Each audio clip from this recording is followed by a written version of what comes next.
जय श्री राम दोस्तों। राधे राधे। दोस्तों, ये माया का खेल भी बहुत अद्भुत है।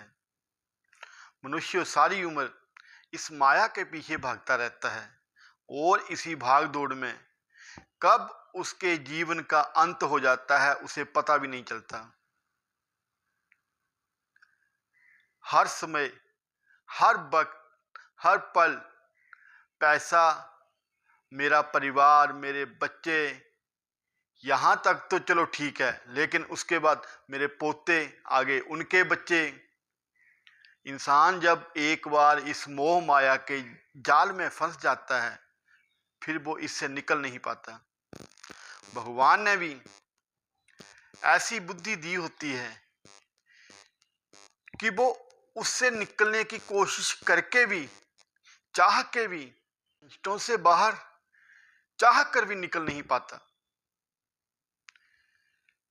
कबीरदास जी कहते हैं, माया महा ठगनी हम जानी, त्रिगुण फांस लिए कर डोले, बोले मधुरी बानी, केशव के कमला हुई बैठी, शिव के भवन भवानी, पंडा के मूरत हुई बैठी, तीर्थ हूं मैं पानी, जोगी के जोगन हुई बैठी, काहू के कोडी कानी, भक्तन के भक्ति हुई बैठी, भक्तन के भक्तिन हुई बैठी, ब्रह्मा के भरमानी, कहे कबीर सुनो भाई साधु, ये सब अकथ कहानी। इसका मतलब है ये माया बहुत बड़ी ठगनी है, मनुष्यों को कदम कदम पर ठगती है, भ्रम में रखती है। लेकिन मनुष्यों को अपनी बुद्धि से काम लेना चाहिए, लेकिन जो ले नहीं पाता उसके हाथ में त्रिगुण की फांसी का फंदा है। तीनों लोकों की फांसी का फंदा माया के हाथ में है और होठों पर मीठे बोल हैं। वो विष्णु के यहां लक्ष्मी बन के बैठी है, शिव के यहां भवानी बन के बैठी है, पांडवों के घर में, पंडितों के घर में मूर्ति बन बैठी है और तीर्थों में पानी बन के बैठी है। यही माया जोगी के घर में जोगन हो गई और राजा के घर रानी। किसी के यहां हीरा बनकर आई और किसी के यहां कोड़ी कानी। भक्तों के यहां भक्तिन हो गई और ब्रह्मा के यहां ब्रह्मानी। सुनो भाई साधु, कबीर जी कहते हैं माया का कोई अंत नहीं है, इसके बारे में जितना कहा जाए उतना कम है। ये कदम कदम पर इंसान को भ्रमाती है, भ्रम में रखती है। जीवन के हर पल में माया के रूप बदलते रहते हैं, इंसान चाह कर भी उससे निकल नहीं पाता।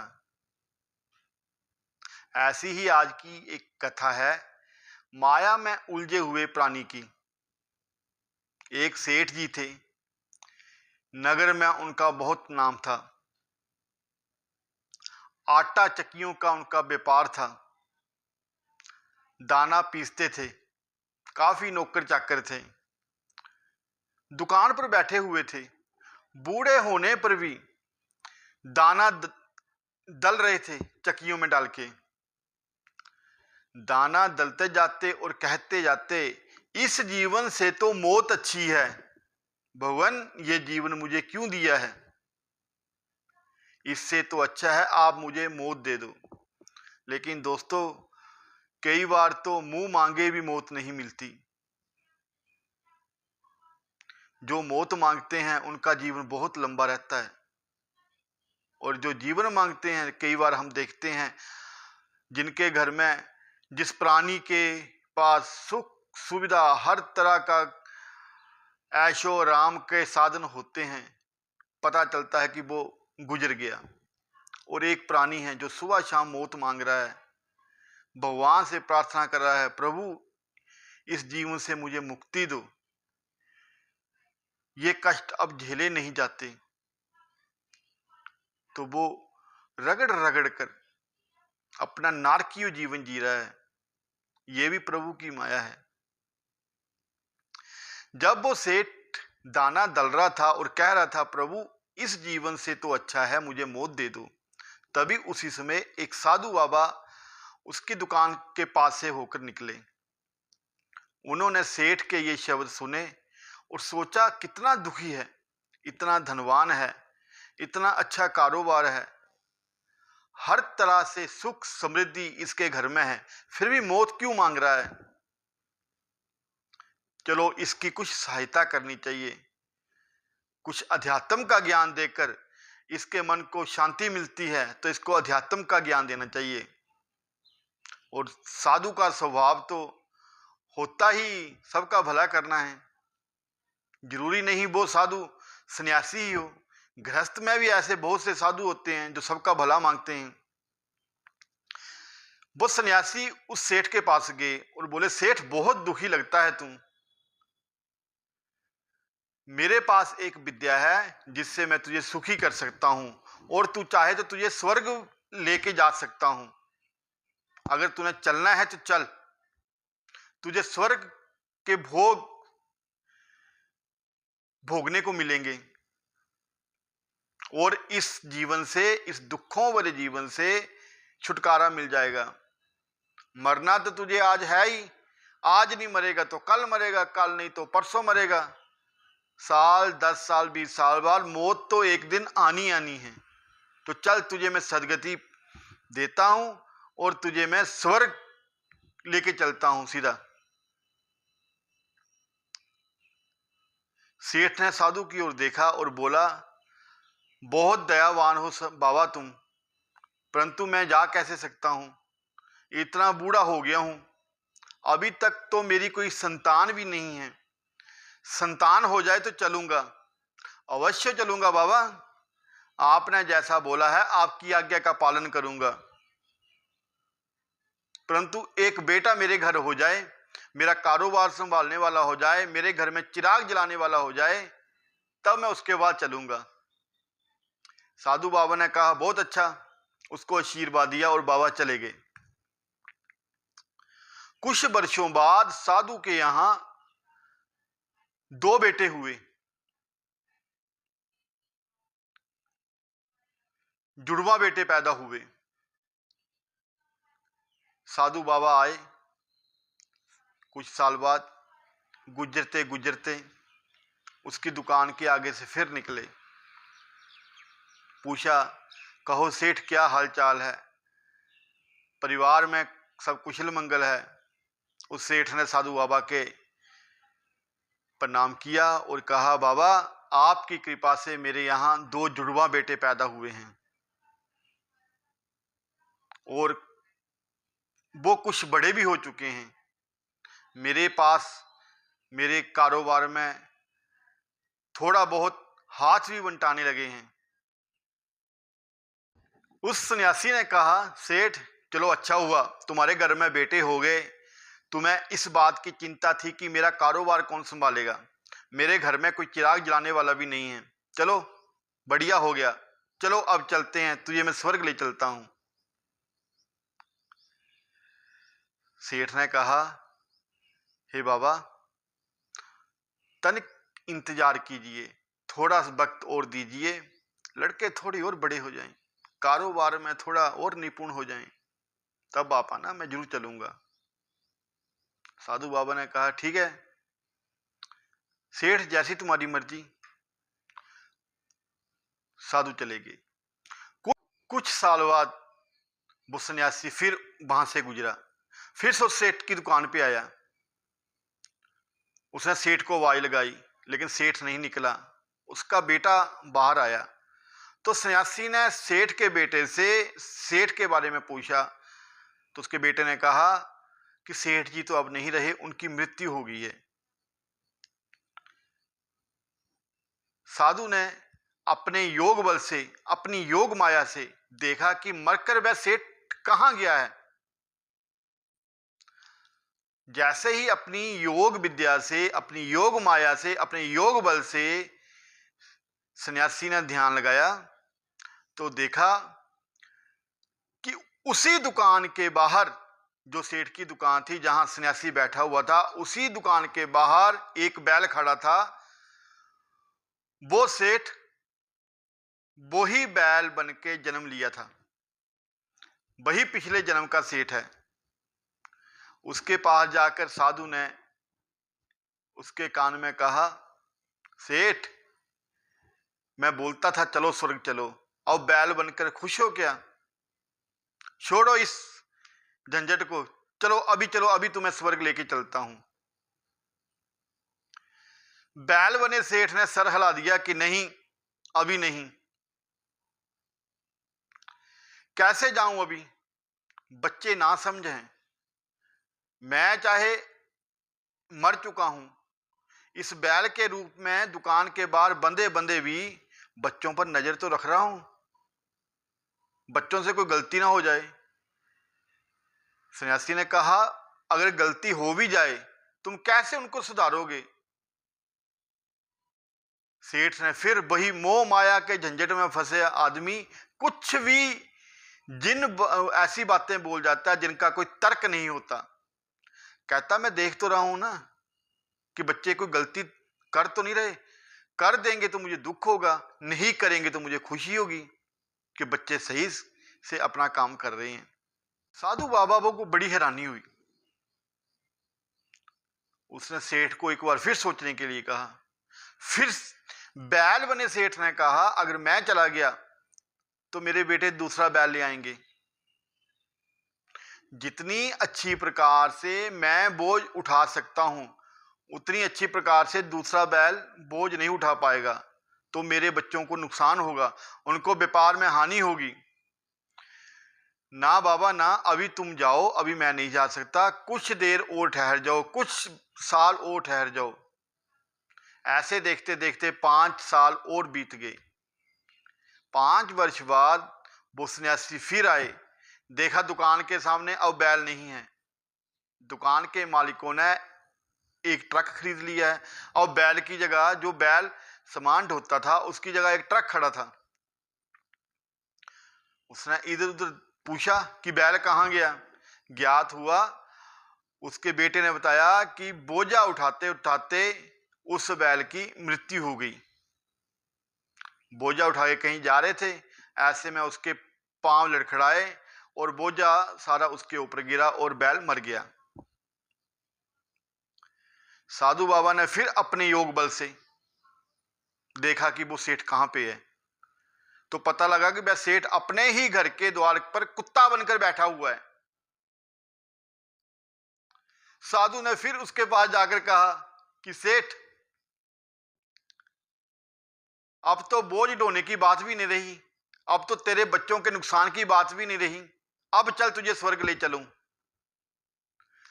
कुत्ते के रूप में बैठे सेठ ने कहा, अरे कैसे चलूं, कैसे तुम मुझे ले चलोगे?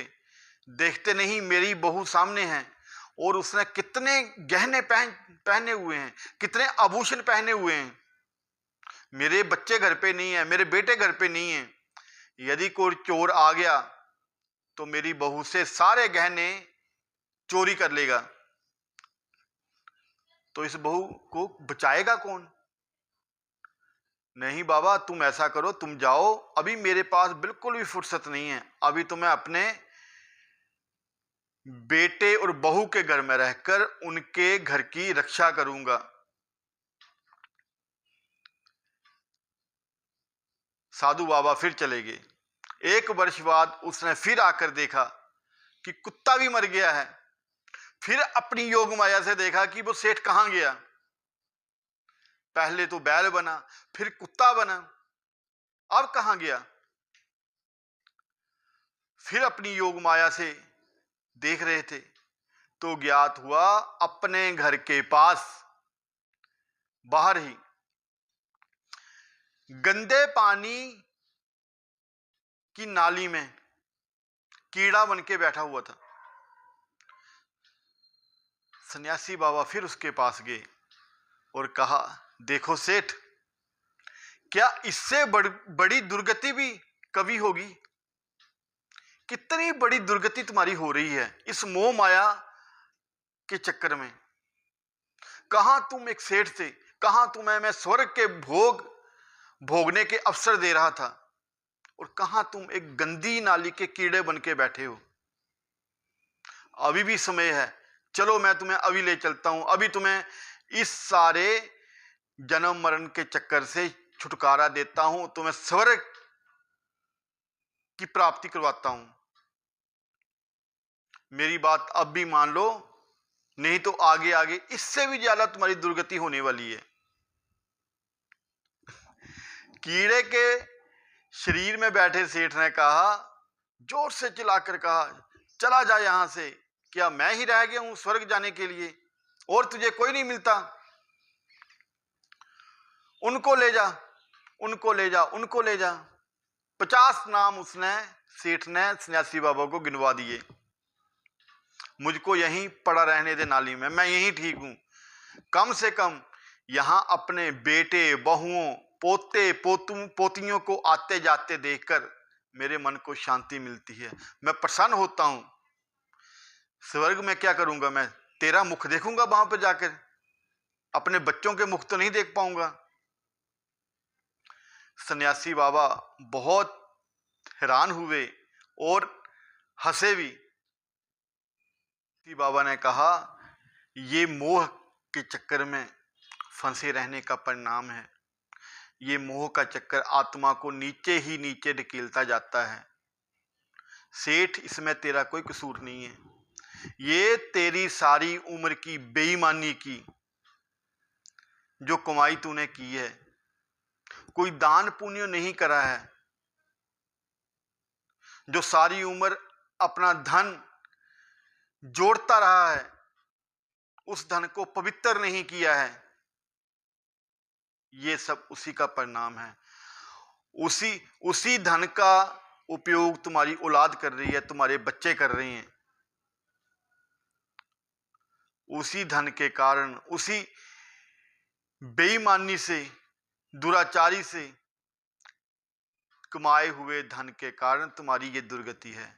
अगर तुमने अपने मेहनत की कमाई का सदुपयोग किया होता, मेहनत से कमाया होता, अपने धन का निर्धनों में, समाज के जरूरतमंदों में, बीमारियों में, रोगियों में, कोड़ियों में, गरीब लड़की के विवाह शादी में सहायतार्थ हेतु लगाया होता, उस बेईमानी से कमाए हुए धन का अन्न खाने से तुम्हारी आत्मा अपवित्र है, तुम्हारी शुद्धि नहीं हुई, तुमने अपनी आत्मा को अशुद्ध कर लिया है। अगर तुमने गरीबों के लिए, रोगियों के लिए, कोड़ियों के लिए, बीमारों के लिए, निर्धन कन्याओं की शादी के लिए, भूखों को भोजन करवाने के लिए, तीर्थ यात्रा पर जाने वालों की मदद के लिए इस धन का सदुपयोग किया होता, तो आज तुम्हारी ये दुर्गति नहीं होती।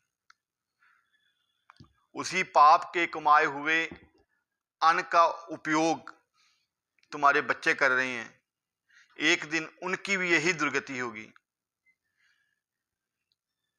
संत ने कहा, बेईमानी से कमाए हुए धन, मांस बेचकर किसी की जान लेकर कमाए हुआ धन, शराब मदिरा बेचकर कमाया हुआ धन, किसी का गला काटकर कमाया हुआ धन, किसी को मारकर कमाया हुआ धन, ऐसे लोगों के खानदान खत्म हो जाते हैं, नष्ट हो जाते हैं। 2 पीढ़ी से लेकर तीसरी पीढ़ी तक उनके घर में कोई चिराग जलाने वाला भी नहीं रहता, और ये पूर्ण सत्य है।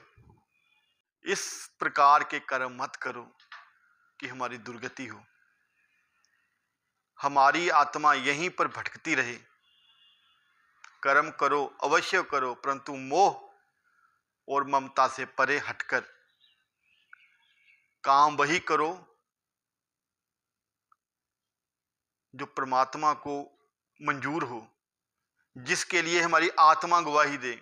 जब भी हम कोई काम करते हैं, अच्छा करें या बुरा करें, मन से 2 आवाज़ आती है, करें या ना करें।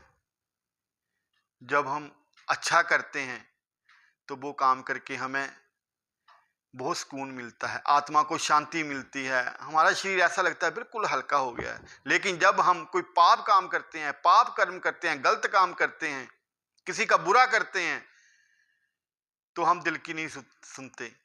हमारी आत्मा चिल्लाती है, आवाज देती है कि नहीं, नहीं करना। दिल से आवाज आती है नहीं करना, लेकिन हम उस आवाज को दबाकर अपनी इंद्रियों पर काबू ना पाकर अपने मन की करते हैं। कुछ नहीं होता, ऐसा ही कहते हैं, कुछ नहीं होता, लेकिन उसके परिणाम बहुत दुष्कर होते हैं। और जब वो कुछ नहीं होता है तो समझ लो बहुत कुछ होता है, बहुत कुछ होने वाला है। भगवान हमें इंडिकेट करते हैं, लेकिन हम उनकी नहीं सुनते। हम बोलते हैं कुछ नहीं होता, और जब बहुत कुछ हो जाता है हम परमात्मा को कोसते हैं। फिर भगवान बोलते हैं तू खुद ही बोलता था कुछ नहीं होता, अब जो हो रहा है बेटा भुगत। दोस्तों, आपको हमारी ये कहानी कैसी लगी कमेंट बॉक्स में जरूर बताइएगा। अच्छी लगे तो शेयर करना, नहीं लगे तो रहने देना। जय श्री राम।